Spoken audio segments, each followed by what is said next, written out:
Boa tarde a todos e todas que estão conosco aqui hoje. É um prazer estar recebendo o nosso segundo Keynote Speaker. Essa palestra será em inglês, mas o link para a versão com a tradução simultânea está fixado nos comentários do chat. Agora eu vou fazer a apresentação do nosso palestrante em inglês. Fiquem à vontade para fazer as perguntas em qualquer dos canais, pois os nossos voluntários vão encaminhar para mim. So, I would like to welcome everyone who is here to hear the second keynote speaker, our second keynote speaker. I am pleased to present to you Professor Ben Shneiderman. Ben Shneiderman is an emeritus distinguished university professor in the Department of the Computer Science, founding director of the Human-Computer Interaction Laboratory, and a member of the Institute for Advanced Computer Studies at the University of Maryland. He received the ACM Hcai Lifetime Achievement Award in 2001. He is a fellow of the National Academy of Inventors in 2015. He is elected a member of the National Academy of Engineering in 2010 in recognition of his pioneering contributions to human-computer interaction and information visualization.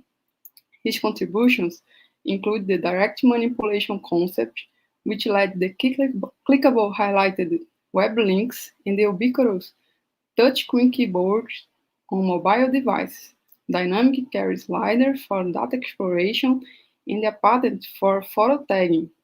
Ben Shneiderman pioneered the highlighted textual link in 1983, and it became part of Hyperparis, a precursor to the web. Ben Shneiderman is the author of the books Software Psychology, Human Factors in Computer and Information Systems, and The Design of User Interface Strategies for Effective Human-Computer Interaction, which is popular for his list of 18 Golden Rules of Interface Design. His book, Leonardo's Laptop, Human Needs and New Computing Technology, won the IEEE Award for Distinguished Literary Contribution in 2003. He also wrote The New ABCs of Research, Achieving Breakthrough Collaborations, and the related Rock the Research, your guidebook to accelerate campus discovery and innovation. Ben Shneiderman's work has inspired our community for many years, and today I have the extraordinary honor and the privilege to welcome him to our event once again. His lecture is titled Human-Centered AI, a New Synthesis. And now, it's my pleasure to yield the floor to Professor Ben Shneiderman. Obrigado. Thank you. I'm really pleased to be here and to come back to Brazil, even virtually. I've been 5 times before to Brazil and appreciate the warm hospitality that Brazilians offer. And so I appreciated this invitation and the chance to speak to you today about a topic that feels very important to me, a great passion about human-centered AI, a new synthesis, a new way of thinking. So the first question, of course, is what do we mean by human-centered AI? And what is it? And it's a notion that has process and product. It brings forward to the world of AI. In the last decade, artificial intelligence researchers have made many important breakthroughs and improved machine learning. And all around the world, there's a rapid movement to add AI to many, many systems. And these could bring many benefits. However, I think those benefits will be improved and the systems will be more successful if the designers adopt the methods and the principles of human-computer interaction. So for me, the idea of human-centered AI means to use the processes of usability, user-centered design, usability testing, And the methods that have been developed, the observation of users, iterative testing, prototypes, etc. And then it's to adopt the principles and the rules of design that give users control over systems in appropriate ways, even as we raise the level of automation. And what's the goal of this? The goal is to amplify, augment, empower, and enhance people. We have many good methods to measure the performance of AI algorithms, and that remains important.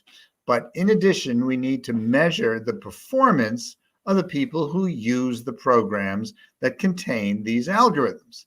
And so that's the combination that I'm so eager to promote, and hope that you will open your minds to these possibilities. I think this Hci audience in Brazil will be sympathetic to these ideas, and I hope you will find ways to put these ideas to work in the projects that you are working on as researchers and the projects you are working on with professional developers. So there's 3 parts to this story.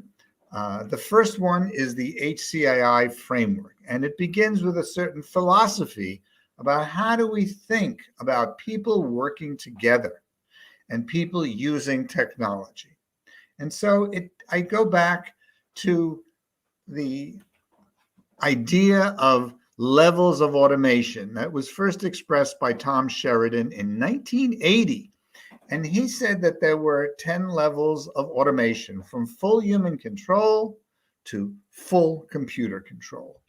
And so the designer's challenge was to choose a point along this spectrum of 10 levels of how much user control and how much computer automation.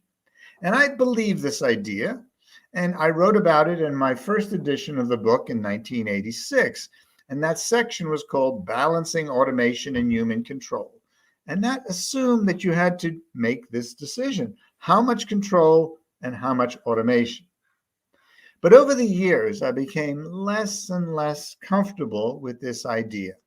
And by the later editions of the book, I began to change my way of thinking and writing and the language I was using. And that section of the book became titled Ensuring Human Control While Increasing Automation. Ensuring human control while increasing automation. The first time you hear that, the first time I wrote that, it was a little bit of a puzzle to me. What did I mean? How was it possible to increase automation? Tom Sheridan's model suggested that it was a zero-sum game, that if you increase the automation, you must necessarily reduce human control. And I came to see it this way, that there were 2 separate dimensions. There was low to high human control and low to high computer automation. And our goal as designers was to find the happy place where we could have high levels of human control and high levels of computer automation. And that idea was presented in March 2020 in the International Journal of Human-Computer Interaction. And you can take a look at the argument, which I think has a strong foundation. And the way I'd like to present it to you today is in terms of this 2x2 matrix, from low to high computer automation on the bottom and low to high human control on the left-hand side. So with these 4 quadrants, our goal often will be to find the reliable, safe, and trustworthy solution that has high human control and high computer automation. And the digital camera is my favorite example. When you take your digital camera, you decide where you're going to point the camera. You decide how much zoom to do. You decide on your decisive moment when to take the picture. It's your picture. It's your creative act. At the same time, the AI and machine learning algorithms are providing great services. They're doing the automatic focus, they're controlling the lighting, they're reducing hand jitter, and they provide many services. It's an excellent blend of high levels of human control for the things that matter to people and high levels of automation for the aspects that can be reliable, safe, and trustworthy. So that's the basic idea. Elevator systems are another familiar example. We press the button to get the elevator, it arrives, the doors open, we go in, we press the 16th floor, the doors close, we go up, we see 1, 2, 3, 4, up to 16, the doors open, and we arrive. It's reliable, it's safe, and trustworthy. But we feel in control. We feel like we've chosen which floor we go to. And so that's the right kind of blend, a high degree of machine learning. And we'll take a look at other examples as we go further. At the same time, we have to remember that there are places and situations where there is a need for high levels of computer control, such as a pacemaker embedded in your chest to regulate your heartbeat, which has to operate automatically, and then an airbag, which has to be deployed in your car in 200 milliseconds for it to be effective. So those are places for high degree of automatic and computer control. But we have to remember there's situations in where we have high levels of human autonomy, where we want to ride our own bicycle, we want to play the piano, we want to take care of our children. We don't want computers to do this for us, we want to do it. And we enjoy the creative exploration, we enjoy the self-efficacy, the sense of mastery that we have as we improve our skill in using these devices. We also have low computer automation and low human control as an option in some circumstances. Now notice in this diagram on the far right-hand side, we have a gray area that points to excessive automation.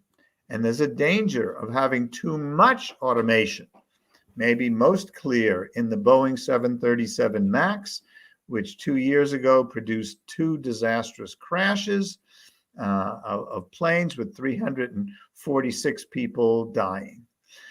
And that was because the designers believed they could make an autonomous automatic system that was so effective that they did not even tell the pilots of its existence.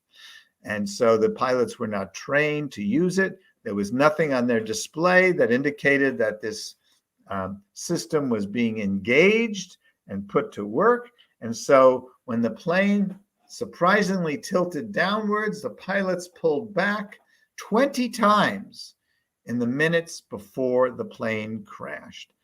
They did not think of turning it off because they didn't know that it was turned on. Okay, so excessive automation is a danger we have to be aware of. There's also at the top of this diagram excessive human control. And there's a danger of giving people too much control. And this is a well understood situation in human factors design and research. And so the idea of interlocks or guards have become very common in almost every device that's built and become successful. So your self-cleaning oven in your house, when the temperature goes above 500 degrees Fahrenheit, the door is locked and you cannot open it because opening it would expose you to extremely hot temperatures that would at least burn your hair and maybe burn your face and cause other injuries. And so this is the richer perspective than the one-dimensional model that has so widely been described and has been so central for 40 years. Let's take a look at another example. Here is a pain control device for patients in hospitals. The old-fashioned device from 70 years ago had a morphine drip bag, where a plastic bag with morphine, and it would drip, drip, drip, drip, drip consistently. Low automation, low control. There are 2 dangers: that the patient would get too much morphine, which would kill them, or they would get too little morphine, which would mean they would still be in pain. And so to handle one of these things, the automatic dispenser was developed. By monitoring human heartbeat and breathing rates, it's possible to control the amount of morphine so it limits the danger. Similarly, patients were given a control trigger so they could ask for more morphine if they were still in pain.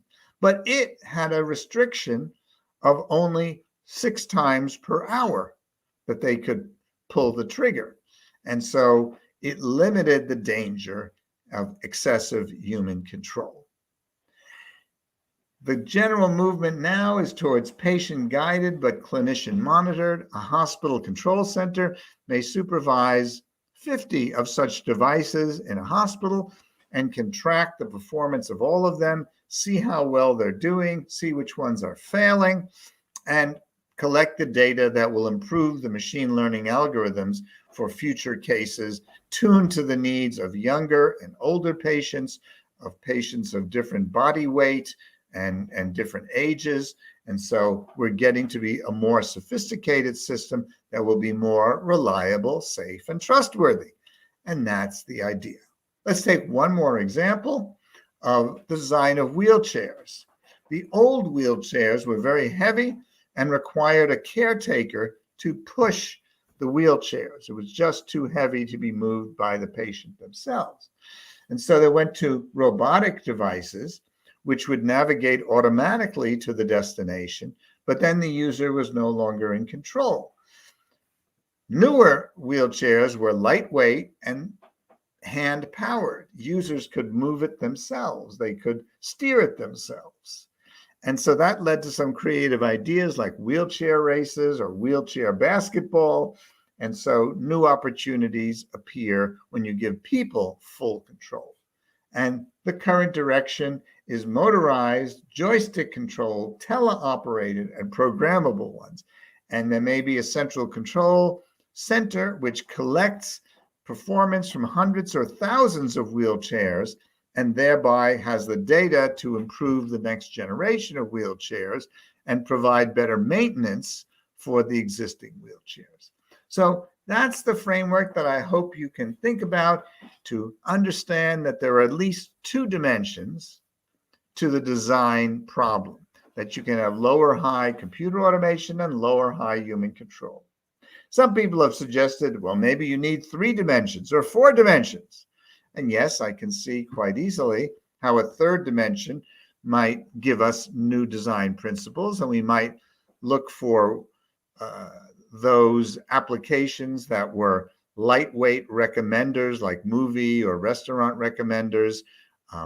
We might have more consequential applications that were part of legal or medical decision-making, and then we might have life-critical decisions in transportation systems and in medical and military systems. So this opens up the possibility of design and suggests that there's a lot more to think about. And I'll come back and we'll take a look at some examples of how we put this to work. That's the first idea, the Hcii framework, to get high computer control, high computer automation, and high human control. The second idea is to change the design metaphors that we use. And we begin with a little philosophy. And I believe that robots are simply not people. Margaret Bowden said this, British researcher. Humans, not robots, are responsible agents, Johanna Bryson. And I say people are not computers, computers are not people. What this means is 3 different things. Responsibility, only humans are liable, legally and morally. Computers are just tools, and they are not legally liable or responsible. And so it's a different category. And so design has to change to accommodate that need.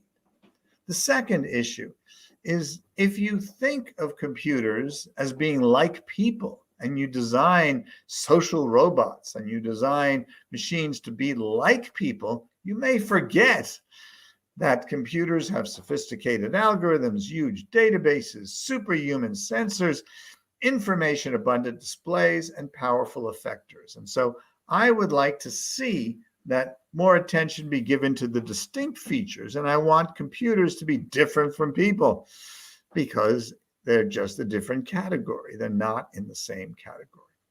The third principle is I believe in human creativity, that people have passion, empathy, and humility and intuition, and we want to support human creativity which operates in a very different way from the algorithmic approaches of computer systems, even from those based on machine learning. So what does this mean, this basic philosophy? It means we have to reconsider the old metaphors, the intelligent agents, the teammates, collaborators, or partners, the assured autonomy, or the social robots. Those ideas to me seem archaic. They seem old and tired and not ones that will produce the successful commercial products of the future. What I think, I must say, they're attractive ideas, but they need to be refined to make them to a guide for commercial practice. And I use the language of AI-infused super tools, telebots, control centers, and active appliances. And I'm going to take a look at a few examples of each of these. So my favorite example of super tool I've already mentioned, the digital camera, which allows the user to make many choices before they take the picture, while they're taking the picture, and after they've taken the picture. They can adjust the lighting, they can adjust the cropping, and many of the features, and then they can share it with their friends and family easily. A lot of AI built into digital cameras, a lot of human control for the things that matter to people. And we want to support people's creativity. That's what a super tool does. Similarly, navigation choices. Here I ask for a route from the White House downtown in Washington to the University of Maryland in College Park, 8 miles away. And the AI machine learning algorithm gives me 3 choices. And it provides information about estimates of how long it will take to get there and where the traffic blocks are. It's a very well-designed strategy, but I'm in control. I can select which route, and then I begin my trip, but I can change at any time. It doesn't lock me in. I can change the route I'm taking. I can change my destination, and the system will recompute to give me what I want. The successful AI implementations such as text auto-completion or search auto-completion also give users control. I type in University of Maryland and I get a series of choices, and that remind me of what I might want, but I can reject them or I can accept them. And spelling corrections as well. It gives me suggestions that I can ignore or I can put to work. So that's what I mean by a super tool. A bigger super tool is the Bloomberg terminal.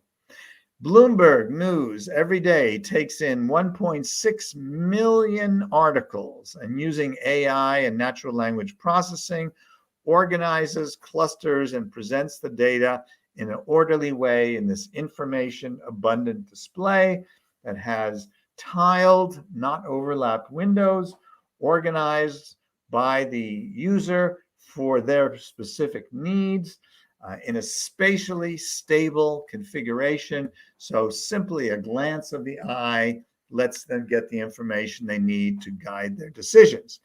This is so valuable that more than 300,000 people spend more than $20,000 a year to have this on their desk.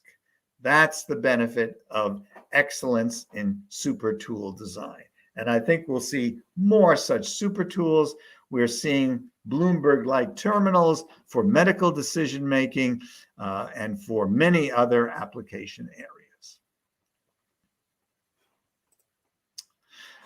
Active appliances are your ordinary kitchen devices, which are increasingly being infused with AI machine learning algorithms to monitor performance, to improve the presentations, and to control the devices to make them energy efficient and to give you just the right cup of coffee or just the right the taste in the rice that you cook.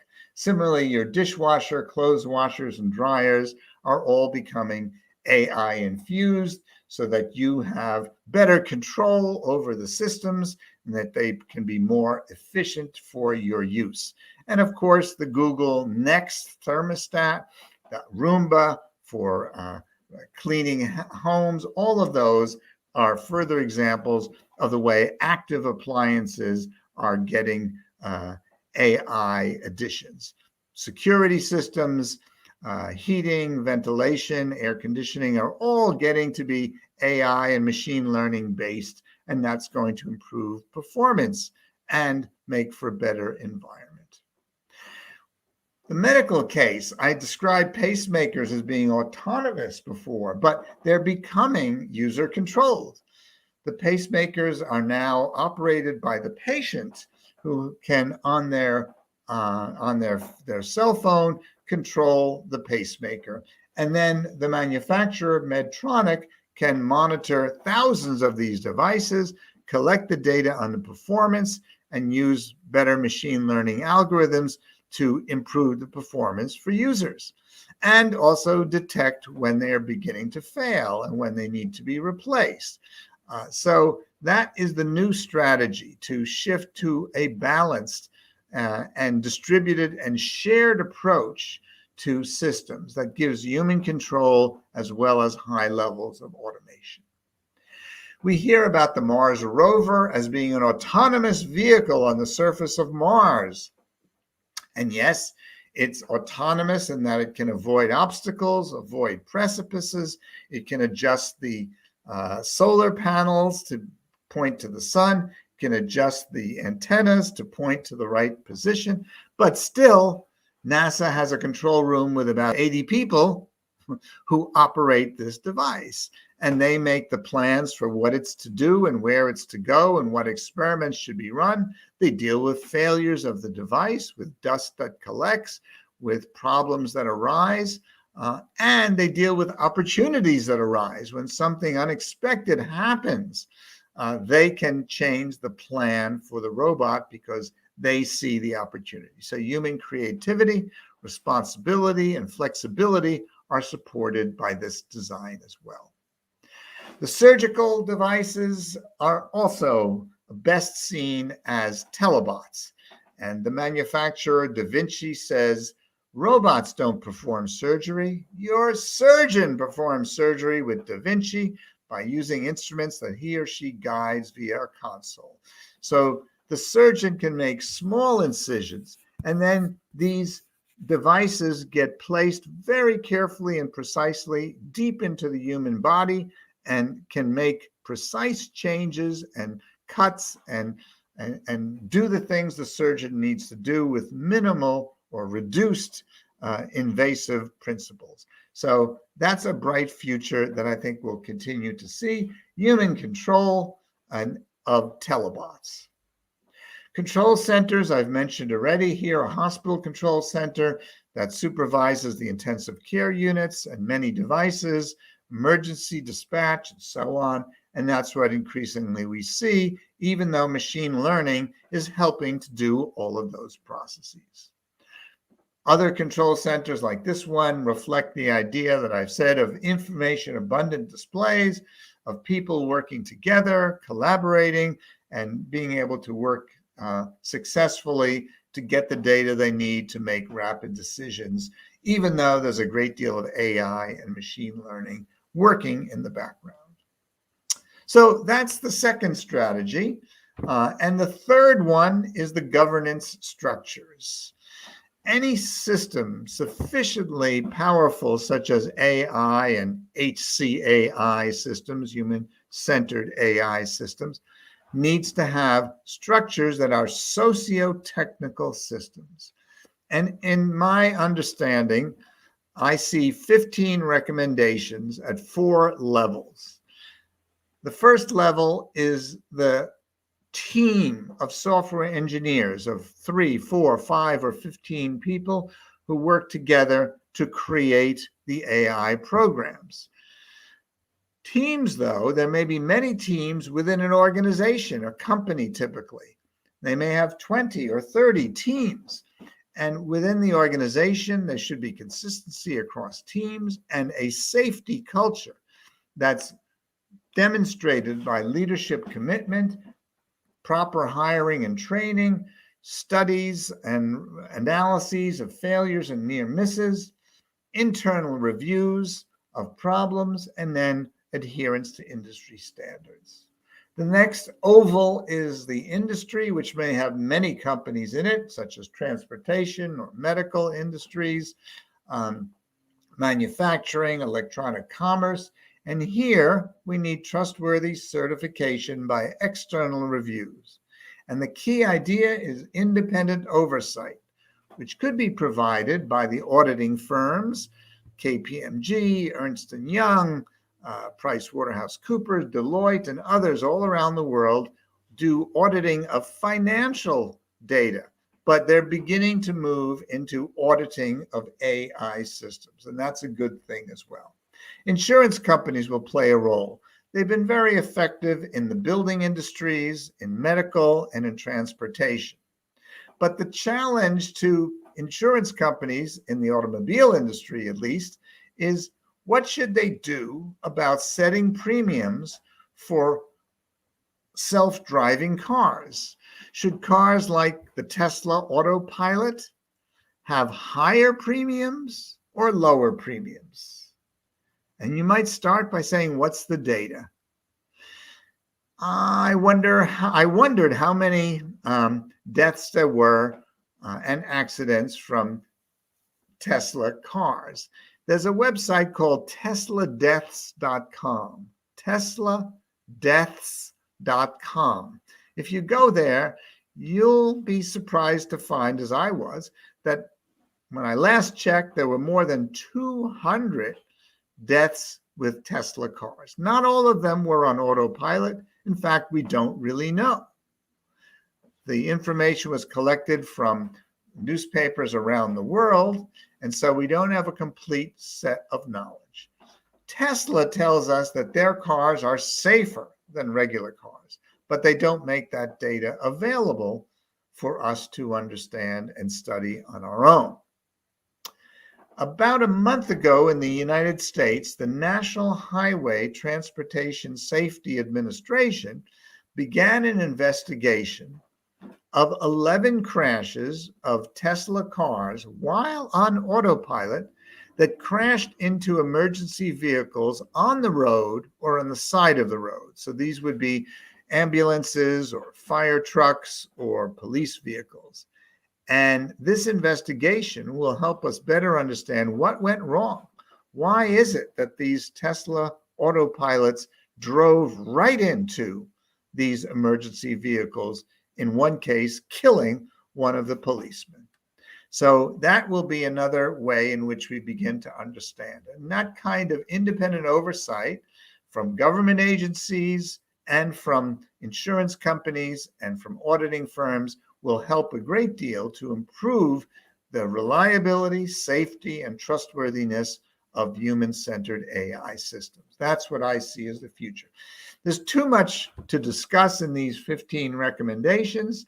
I will focus just on the idea of team recommendations for software engineering. There are 5 of them to make reliable systems. The first, the one I'd like to focus on, is audit trails. In civil aviation, the flight data recorder and the cockpit voice recorder have been enormously effective in making safe civil aviation. The data from the flight data recorder has given analysts who do the retrospective forensic analysis an understanding of what went wrong and then what should be done to prevent that from happening again. Question is, how do we make audit trails for AI systems? What is a flight data recorder for a robot? What do you need to keep track of for a self-driving car? So those are very important research questions, and yet I would say there's a real opportunity because they have been unexplored. There's lots of patents about flight data recorders, but very little research about what's needed for different kind of medical devices, manufacturing devices, and transportation devices.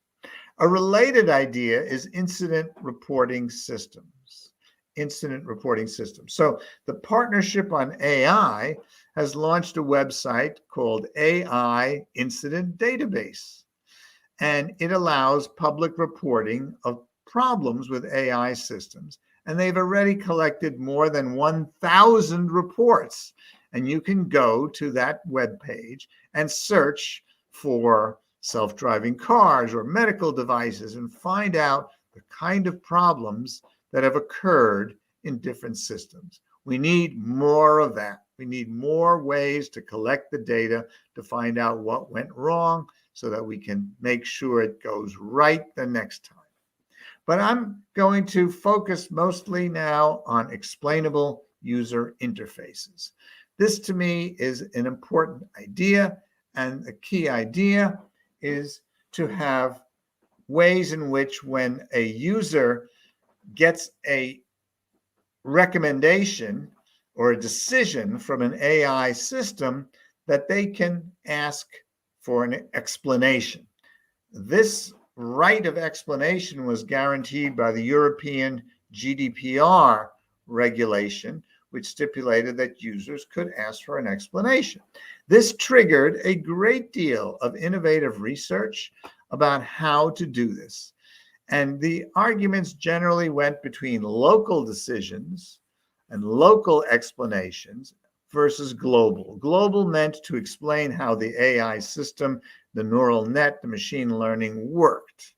And those turned out to be less effective and less useful than local systems. So local explanations, if you were applying for a mortgage or a job or parole, then you would get an explanation of why you didn't get what you wanted. That's a good idea, and in many cases that will be useful. And 98% of the explainable AI research is devoted to retrospective explanations that reduce confusion when a decision has been made.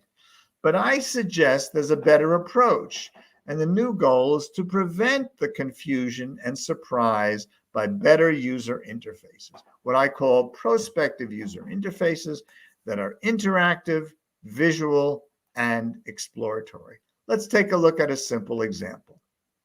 This is a familiar example of requesting a mortgage from a bank. You type in the mortgage amount of here, $375,000, the household monthly income, $7,000, liquid assets, $48,000. And then you click on submit. And you get an explanation. We're sorry, your mortgage was not approved. You might be approved if you reduce the mortgage amount requested, increase your household monthly income, or increase your liquid assets. This is considered a pretty good post hoc retrospective explanation. However, it doesn't really tell you how much you need to reduce your mortgage request, how much you need to increase your household income, or how much you need to increase your liquid assets. This is what I propose as a model of a prospective user interface, a set of sliders by which you can explore the space in advance of getting any decision. And you can see what your current score is and why you didn't get approval. And as you move the mortgage amount requested to the left, you get more blue, so the score goes up. If you move household monthly income to the right, you get more blue, and the score goes up. If you move liquid assets to the right, maybe you borrow money from family members, then you get a better score until you get closer to the approval level. And that's the goal here. That exploration allows the users to understand the sensitivity of each of these features, which ones make a lot of difference, which ones make only a little difference.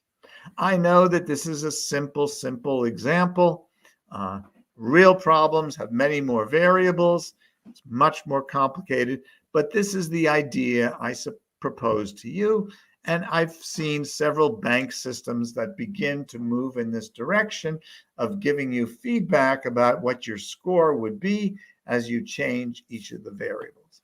And I've also seen this idea applied in other places. Here's a delightful example from some British librarians where this is a book recommender system for novels.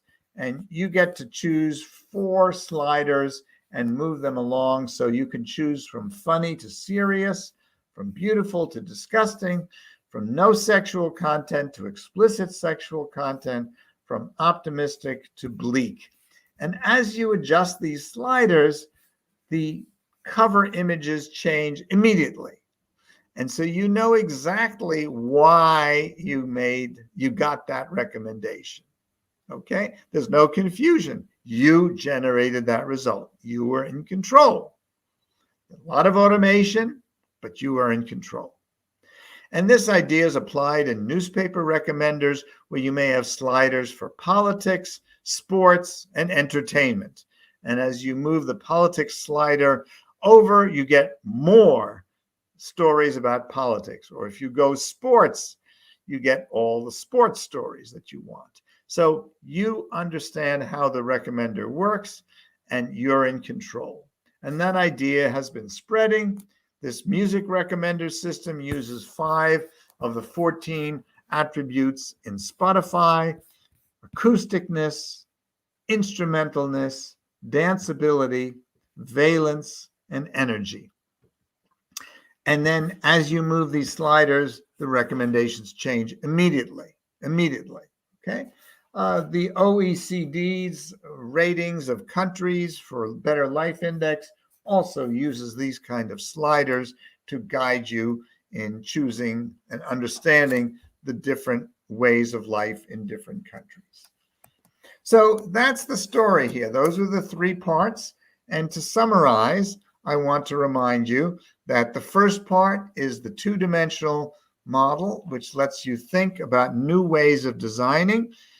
And I suggest that the combination of high user control and high computer automation is what we want to find ways to do it. We want to give users control of the features they want, and we want to let the computer help us when they can provide reliable, safe, and trustworthy services. Sometimes we need high degree of autonomy for machines.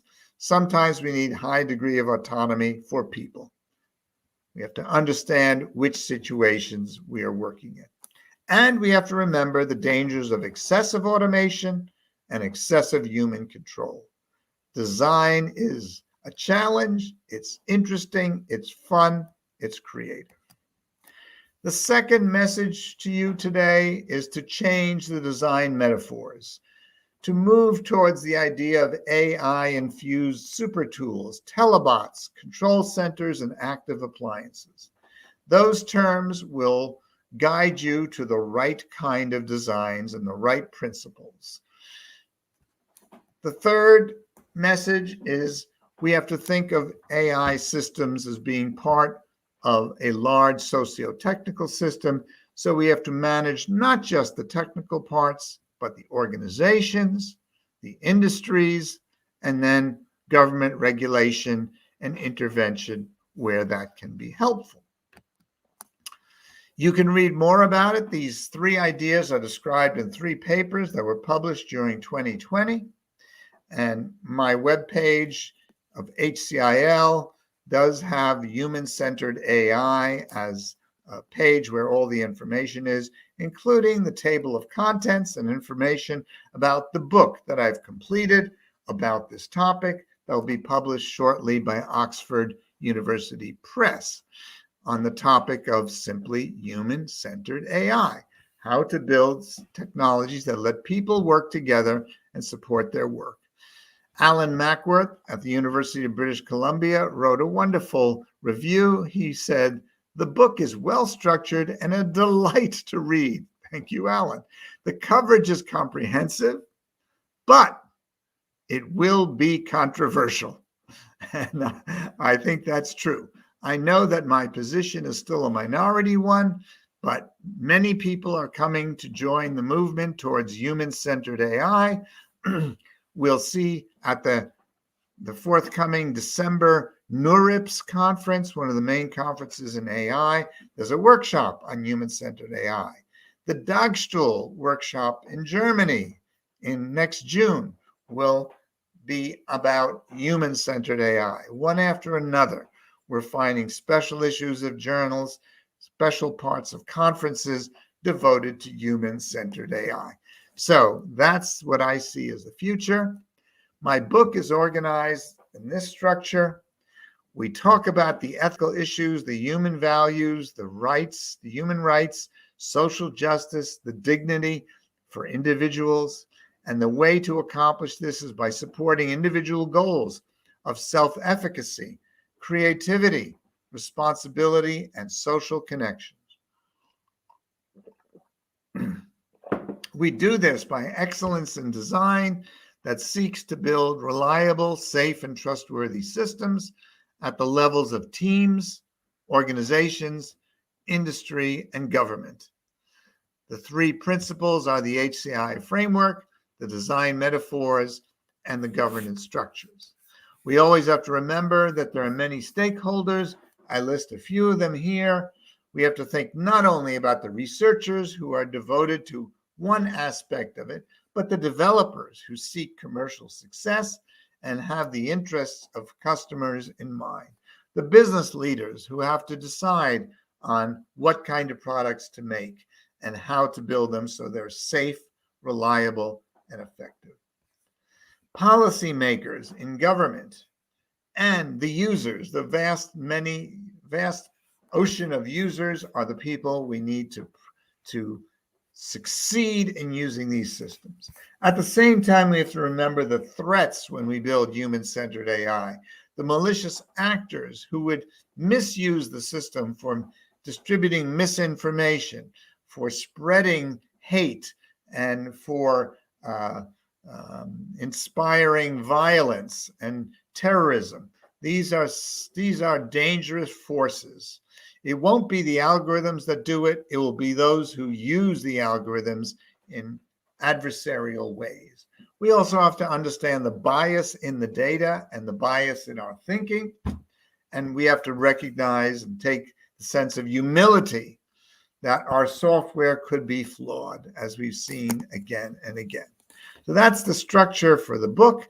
But I leave you with the message that the future is human-centered. If you're interested to know more, please join the Google group human-centered-AI, human-centered-AI. There's already 1,700 people only in a few months that have joined this group.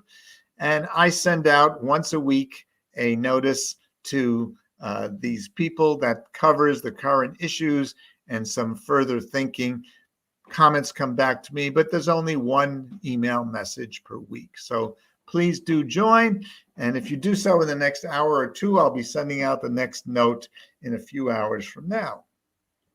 Join or follow our Twitter account, Human Centered AI, and visit our website with resources, hcai.site. So that's my message for today. I thank you so much for this opportunity, and I leave you with the message to remember that the future is human-centered. We are going to build a better world by enabling people to be more creative, more responsible, more in charge of their world, and build their social connections. It's a message that I believe in. I hope you will join and contribute to this growing movement. Thank you again for this opportunity, and I'm glad to stay and answer questions.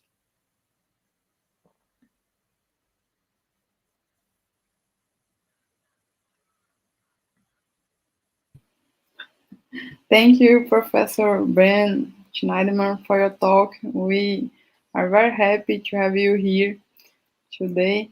We have some questions. First of all, I would like to comment about your examples are really great. I have not think about that. The first question we have is from Newtonberg Carvalho. How Hci Framework can contribute to Explainable artificial intelligence? Right. The Hci framework is relevant to explainable AI because the current models for explanation assume full machine automation. The machine provides the explanation.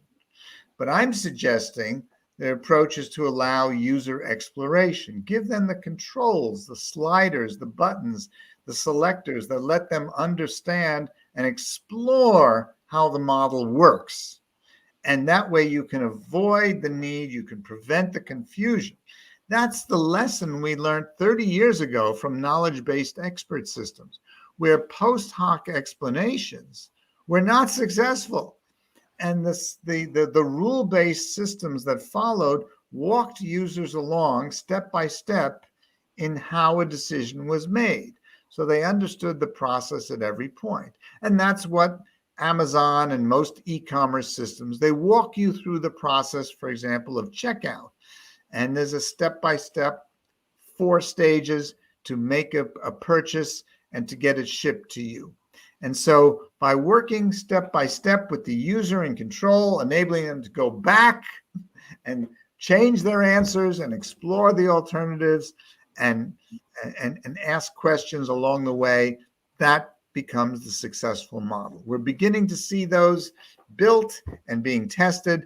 Katrien Verbert at the University of Leuven in Belgium has been a leader in this topic, and she and her team have done a dozen experiments that show again and again that when people are given controls that they understand, they are not only happier, but they're more likely to complete the process and accept recommendations that come from systems in which they are in control. Great. We have another comment from Fabio Silva. He said, I'm hearing impaired and I have recently changed my hearing aid. And with this new model, I can control some features with my cell phone. For example, I can reduce noise. Very nice. I don't see a question there, but I'm pleased to hear that you can now get better control of the features via the cell phone, and so reducing noise, and that's what I think is an improvement. You give users control. So depending on whether the noise is high-pitched or low-pitched, it may be possible for you to adjust the features. So I think machine learning algorithms can provide a great assistance, but user control will enable you to get a better experience. Next question. Natalia Alves asked, how could Hci AI be used in automatic AI assessment tools for assessing the originality of an app created by a student? Yes, that's difficult to do. To assess originality and creativity is difficult at any point. And so unless you can decompose what you mean by originality, it will be very difficult to do that. Just assessment of AI tools is an important issue. I'm working with, in the US, the National Institute for Standards and Technology about assessing the trustworthiness of AI systems. And it's a really difficult issue. If I give you 2 systems, can you tell me which one is more trustworthy or is a better design? And which features, if I change them, would improve that design? These are very difficult issues. These are great research questions. The question you ask is a really good one. I don't have an answer, but I hope you'll work on that problem. Next question. Selmar talks. Professor Shneiderman, thank you for your inspiring presentation and for all your previous work. I have a question. If I understand correctly, approaches related to visualization plus machine learning, visual analytics, and explainable AI have a great potential to contribute to the another part.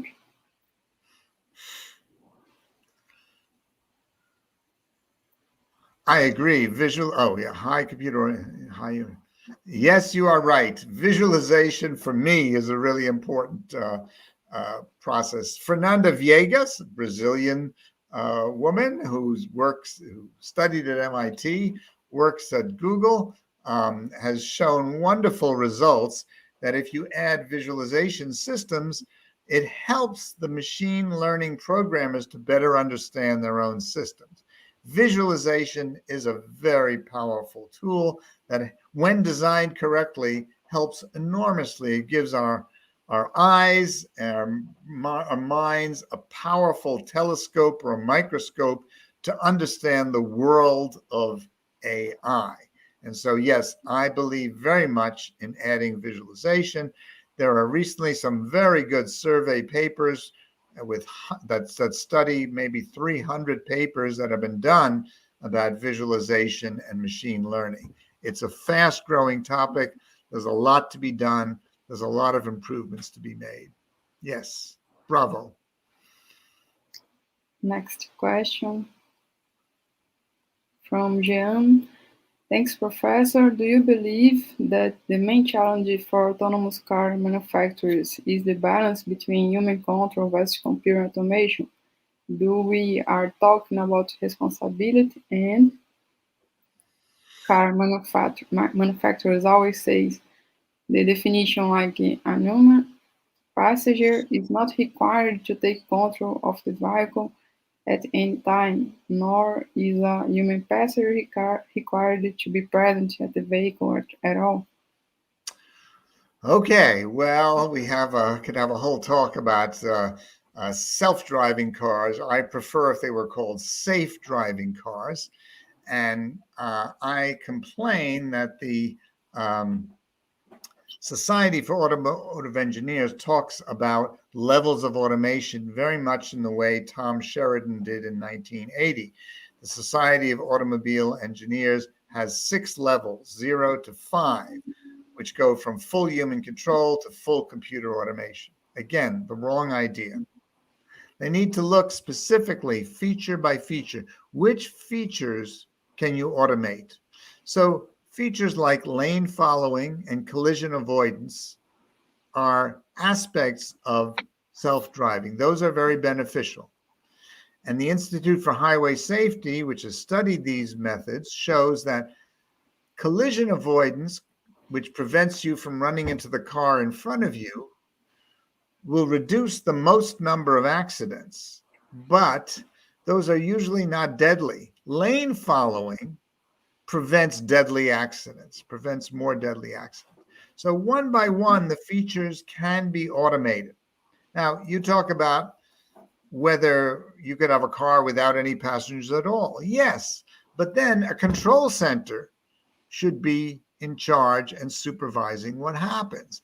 So the Waymo system being tested now in Phoenix, Arizona, has a control center that monitors all the self-driving cars, taxis in these cases, and the passengers can at any time contact the control center or simply press a button that gets the car to come to rest at the side of the road safely.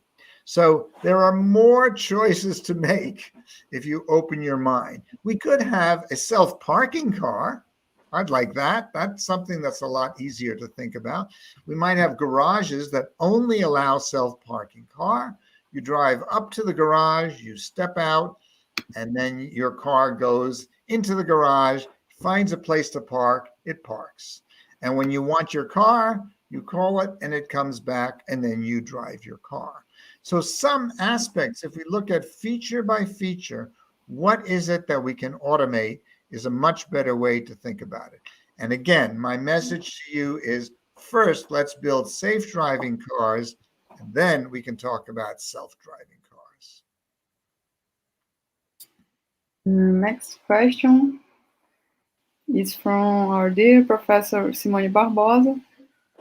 To what extent can Xai revert a common situation of users accepting AI systems recommendations versus asking for more explanation until they feel they can make a very informed decision? Thank you, Simone. Very nice to hear from you. I hope we'll get to meet again sometime soon.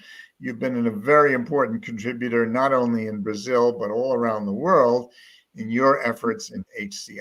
So yes, explainable AI will be helpful, but as I think you're suggesting that what you want to do is to support what's often called query in depth. You don't just get an answer, but you can ask a question and you can follow up and you can get more and more information. And you talk about better informed decision. Our studies and others have shown that when the users can explore, they spend more time making their decision, but they're more likely to follow through on the decision, to make a better informed decision, and to trust the system more. So here again, the message is, when you can automate, okay, automate. But in general, you want to give users information, allow them to engage in dialogue and discussion, and to better understand the systems that they are using. Thank you.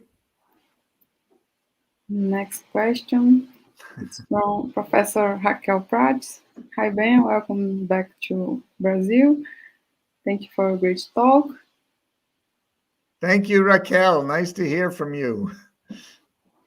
A lot of examples for explainability are regarding on one given decision.